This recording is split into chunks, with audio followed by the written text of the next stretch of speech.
Good morning, candidates! Welcome to CRT Assessment Center. My name is KHRISTINE MAE B Urbano, an accredited competency assessor for Food and Beverage Services NC2. And here's my ID, proof for my accreditation. And I would like to acknowledge the presence of Mr. Leon P. Arimbuyutan, our Competency Assessment Center Manager, and Ms. Jane Arimbuyutan, our TESTA representative from TESTA Provincial Office. Good morning, ma'am. Good morning, sir. Candidates, don't worry about their presence because they just here to oversee the conduct of competency assessment and to check if the conduct is acquired. With the prescribed of competency assessment, methodology, and procedures, they will not assess you. Before we start, I would like to check your attendance. Please sign here. As I call your name, kindly please submit your admission slip here in front. Miss Lara Joy Sangoyo, Miss Abigail Nono, Miss Abigail Nono, I've noticed that your picture from your application form and admission slip are different. Can you please submit me a similar picture? Okay, thank you. I have here with me with your accomplished application form and self-assessment guide that indications that you know and you can perform all the units of competency in this qualification. Today, I'm going to administer competency assessment for Food and Beverages Services NC2, which is composed of basic, common, and core competencies. The core competencies are prepare the dining room or restaurant area for services, welcome guests and take food and beverage order, promote food and beverage product, provide food and beverage services to guests, provide room services, and lastly, receive and handle the guest concerns. To determine your knowledge, skills, and attitude in this qualification, you will be assessed through written exam, demonstration, and oral questioning. Food and Beverages Services NC2 has full of qualifications where you are required to perform the following: the 10 table napkin foldings, the table setup, and lastly, welcoming the guests. The result of assessment can be either you are competent or you are not yet competent. If you have doubt about the result or you are just satisfying with it, you can make an appeal. All you have to do is to write a letter indicating the name of assessor, the name of assessment center, the date of the assessment, nature of complaint, sign it, and submit to the TESTA Provincial Office where the assessor and the assessment center are accredited. Is that clear? However, rest assured that the result of your assessment shall be treated with strict confidentiality. This is to ensure your integrity. The result of assessment will be available for authorized in regarding to this. And for the candidates, I request you to refrain from giving away any form of information regarding the assessment process. Is it okay? Okay, thank you.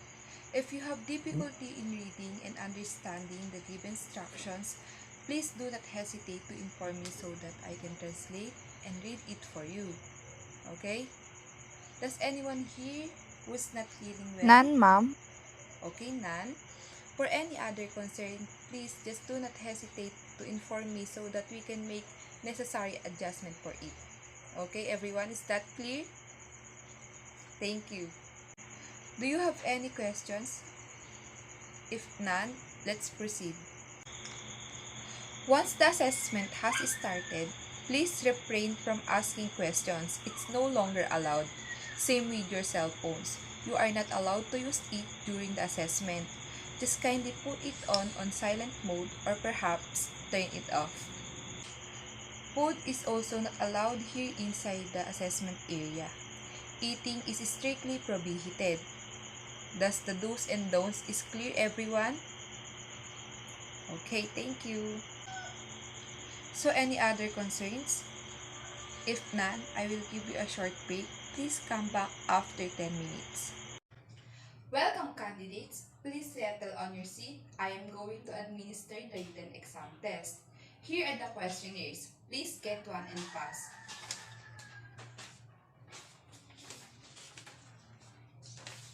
Please do not write anything on the questionnaires. Here is the answer sheet where you shall put your answers. Please understand the instructions carefully. Everything's clear? Okay. Now, I will assign your numbers. Miss Lara Joy Sangoyo, you are candidate number 1. And Miss Abigail Nono, you are candidate number 2. Here are your specific instructions. Please read them carefully. Do you have any questions? If none, let's proceed to demonstration area. All candidates, please proceed to the waiting area and wait until I'll call your name for the oral interview. Candidate number 1, please remain and sit down. Because I will ask you a question, can you please give me the proper sequence of food? Okay, candidate number 1, thank you. Please sign here this rating sheet. Kindly call candidate number 2. Relax, candidate number 2. You are done with the demonstration, so I will just ask you a question for now. Can you please give me what is the 6th evaluation of wine? Okay, that's all for now. Please sign the rating sheet. You may go back to the waiting area and kindly please call candidate number 1. Okay, candidate number 1, Miss Lara Joy Sangoyo.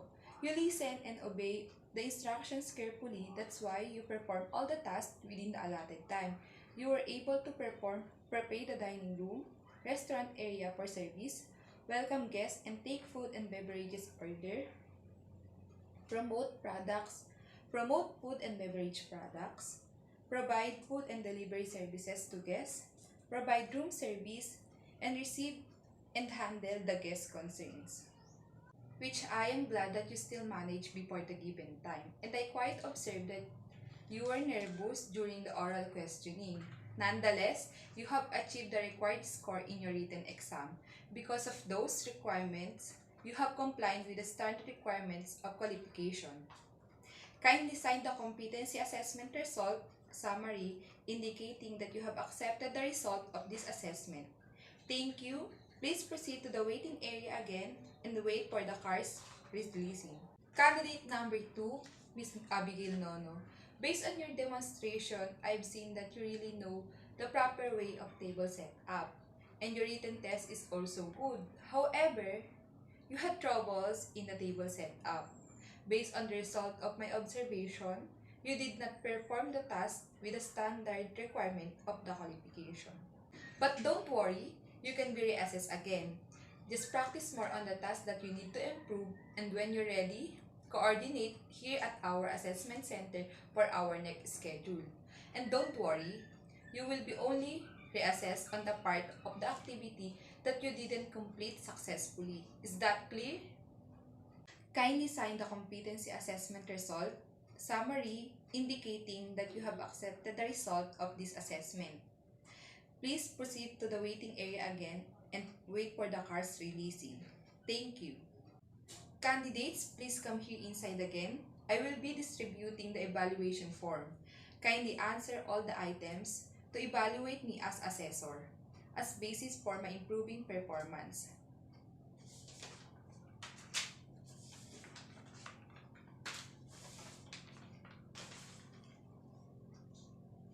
Done now.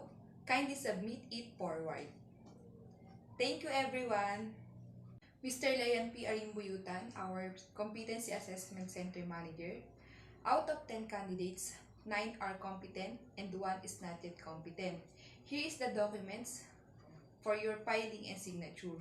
Thank you. Candidates, I have submitted the assessment result to the center manager, and your cards will be given to you later. Is that clear? For those who are competent, you may claim your national certificate at the TESDA provincial office after 5 working days. Just bring your cards, passport size picture with white background and in colored shirt with 50 pesos for the certification. And everyone, take note, TESDA Palayan Business Hub. Thank you very much and have a nice day.